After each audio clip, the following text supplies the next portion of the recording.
அன்புக்குரியவர்களே, 2026ஆம் ஆண்டு அரசியல் மாற்றத்தை உருவாக்க தமிழக வெற்றி கழகத்தின் தலைவர், மக்கள் விரும்பும் முதல்வர் வேட்பாளர் உங்கள் விஜய் அவர்கள் திருவாரூருக்கு வருகிறார்.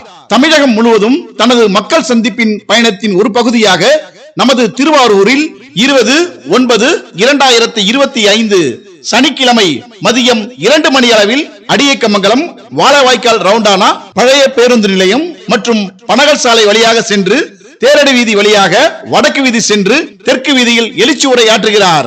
மக்கள் கடலில் சங்கமிக்க அலைகடலென வாரீர் வாரீர் என உங்களை அன்போடு அழைக்கின்றோம். மக்கள் விரும்பும் முதல்வர் வேட்பாளர் உங்கள் விஜயின் லட்சிய பயணத்தில் பங்கு கொண்டு இந்த பயணத்தை மாபெரும் வெற்றி பயணமாக்க அலைகடலென திரண்டு வாரீர் வாரீர் என திருவாரூர் சொந்தங்களை அன்புடன் அழைப்பது எஸ் மதன், திருவாரூர் வடக்கு மாவட்ட செயலாளர், தமிழக வெற்றி கழகம். உங்க விஜய் நான் வரேன்.